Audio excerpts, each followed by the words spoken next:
So we are told that Doc Rivers, yes, that Doc Rivers sent a message to his Milwaukee Buck players. The Bucks have not played very well here. Giannis has been out. He's played a little bit. They don't want him to play. It's a big mess. So Doc Rivers informed the Buck players recently to look up his resume during a team meeting. The meeting, according to some of the chatter, rubbed large parts of the locker room the wrong way as the Bucks continue their death spiral, and they've been just horrific. So that is a good jumping-off point. Let us discuss the question. Doc Rivers, longtime NBA coach Doc Rivers, who always sounds like he needs a throat lozenge. Doc Rivers tells the Bucks to look up his resume on the Maller scale of cringe. The Maller scale of cringe, 1 to 10. Where does, essentially, Google my resume land? So I've got Biggie-sized, Blockbuster, and soggy French toast. And we will combine all of these things together, and we are going to play patty cake is what we're going to do. So first of all, to dust off the Maller scale of cringe, 1 to 10, and on Doc Rivers telling his team to Google his name, essentially, I am on a scale of 1 to 10. I'm at an 88. 88 on the scale of 1 to 10. Doc Rivers telling grown men to look him up on the interweb and look at his Wikipedia page. What am I sugar? Spoiler alert! Spoiler alert! These players don't care about old Celtic DVD videos. They don't care about the '08 Celtics. That was almost a generation ago, which is rather shocking for those of us that remember it like it was a couple of days ago, but that's called life. That's the circle of life. Anyway, it's a long time ago. And so you should really, in everything you do, concentrate on the present. Live in the moment. You need to live in the moment. And Doc's essentially shouting, don't you know my name? Put some respect in my name. That never works. That never, ever works. You look like a douche. You're a douche canoe when you're that person. Don't be that person. You know, it doesn't matter what you've done. You don't demand credibility. You demonstrate it on a daily basis. You earn it.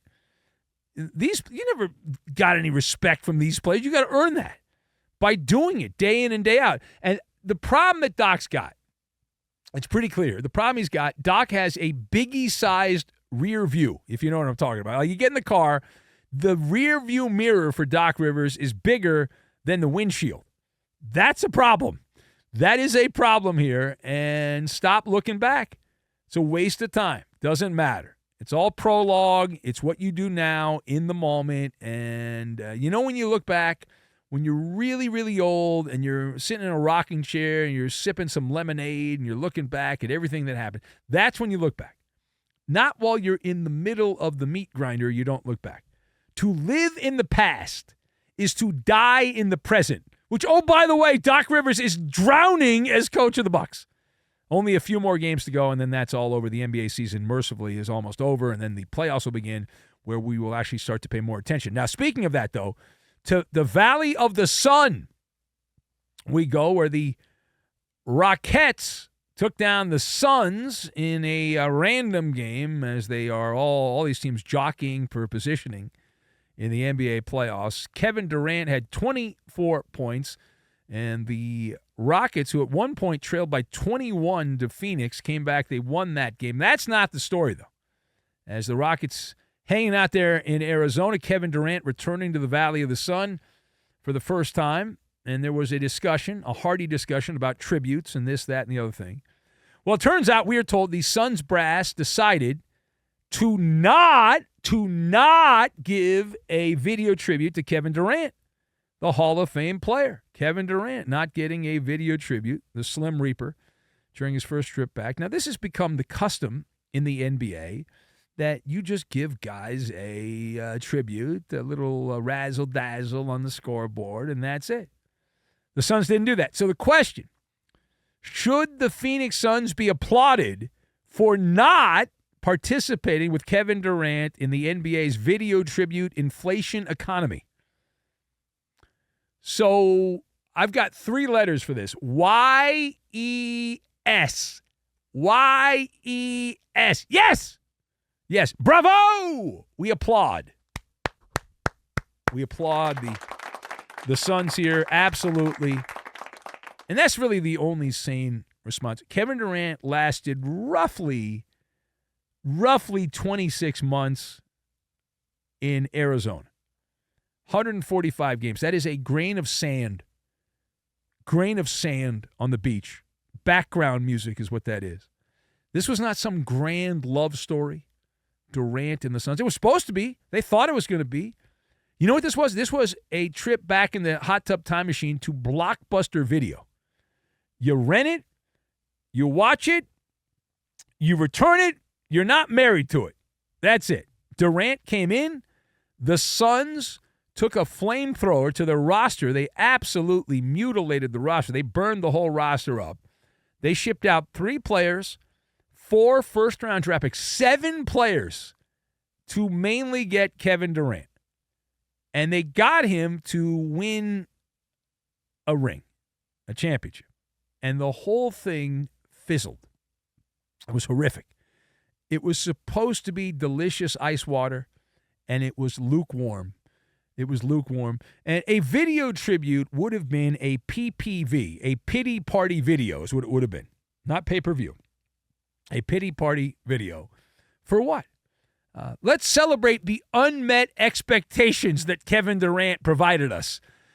Let's celebrate the failed experiment of Kevin Durant. Who says no to that? Okay, why not? What the hell? Let's celebrate for the very expensive basketball cosplay that was going on while Durant was in Phoenix. No banner, no NBA Finals, no lasting impact, no tribute, period, stop. That's it. So we really need to get away from this, and I don't know what's going to happen to do this. There was a guy, and I forget the guy's name. There's a guy, the Celtics brought back a guy who, if I remember, he was a guard. He left. Was it Grant Williams? They did a tribute for Grant Williams, which we all thought was, what are you doing? Like, what is that? I think that's the guy. And it was like, that's the moment we jumped the shark. That's the moment we're like, what are you doing? You don't need to do this. It should be rare and appropriate. Otherwise, if you do it to everyone, it's not rare and appropriate. It's meaningless. It's meaningless. And so I applaud the Suns. Somebody there is an adult in the room. Someone there is a grown-up, and they showed restraint. So good for them. And more teams should try that. You don't have to give a video tribute. It's okay. These guys are well compensated. It's all right. They will live their lives. Maybe they'll get some more therapy. I don't know. It's fine. All right, final thought. This is kind of a crossover. We go to the state of Michigan.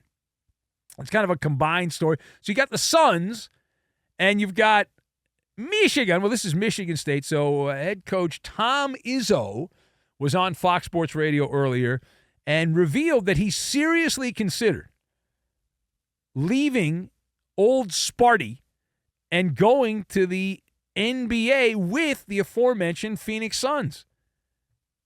Say what? Yeah, how do you like them apples? So Izzo telling our colleague Dan Patrick, he said, quote, I've had more than a couple job offers in the NBA. Looked at one last year with Phoenix. My former player, Matt Ishbia, who owns the team, by the way. That was hard. That was a hard thing to turn down. We talked seriously about it, said Tom Izzo. Question for you. Tom Izzo says he considered the Phoenix NBA coaching job last year. Where does that take your mind? So Tom Izzo flirting like Mike Vrabel flirting with an NFL insider, poolside. Tom Izzo flirting there would be essentially sticking your hand all the way in a Ninja blender and clicking the pulse button just to see what happened. Make sure the blender still works. Yeah, that wouldn't go so well. So my mind goes straight to the sports graveyard where college basketball coaches go to get chewed up like soggy French toast. And that's where Tom Izzo would have ended up if he'd taken the Suns job. So I will say thumbs up to Izzo on not taking the Suns job. It's a good job by him. We've seen this movie before, and this is a guy that was very successful in college, and was one of the worst NBA coaches we can recall, though the roster was not designed to win. You remember a guy named John Beilein? You remember that name?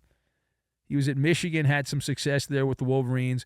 Well, John Beilein decided I wanted to coach in the NBA, so he took the job in Cleveland with the Cadavers, and they played like cadavers. And so he went there. I believe he lasted about as long as a Snapchat story, about as long as that. It was like 40 games or something like that. And if you're really old, you might know the name Jerry Tarkanian, better known as Tark the Shark. And Jerry Tarkanian was one of the all-time great college basketball coaches, likely before your time if you're a young lad. Coached at UNLV back when the mob ran Vegas. And Tarkanian was in, he was supposedly in with the mob, and they took care of him, and he took care of them, and players were getting paid. They were all hanging out in hot tubs back when players weren't supposed to get paid. The legend, the stories that have been told about Jerry Tarkanian are next level. So anyway, Tarkanian was always at loggerheads with the NCAA and all that. So eventually he left. He became the head coach of the San Antonio Spurs. Yeah, and he is a historical footnote wrapped in failure for that time. Now, Tom Izzo, he read the room, and for that, again, we give a thumbs up. Tom Izzo read the room. The NBA is not a meritocracy. It has not been a meritocracy since the early 80s. It's a players' republic is what it is. You don't coach the team coaches you, and that's it. And his tough love routine, which he's known for, which has worked in East Lansing, and it worked so well before NIL, and now we've got NIL, and it's pretty much middling teams. Like Michigan State's a Sweet 16 team. They'll win a couple of games, and that's about it. That's about it. And forget max contracts, right? You don't need to worry about that. No. You got the shoe deal, the burner accounts, all those things mixed together, not just the max contract. And if you keep it real, and we're attempting to keep it real here, Tom Izzo would have lasted roughly 2 months in the NBA, and then he would have gone on a 51-50, if you know what I mean, screaming into the void while Devin Booker is pouring lemonade and tuning him out. And that's what would have happened there. And now, how about the Suns' current coach, which I'm told is someone named Jordan Ott? I don't know who that is, but I believe he's the head coach of the Suns. And, nothing builds confidence. There is nothing that builds confidence like hearing that you were plan B and the guy that the owner really wanted thought about it, contemplated it, and said, I'm good. So Izzo, he did not miss an opportunity. He dodged a meteor is what he did. He dodged a meteor.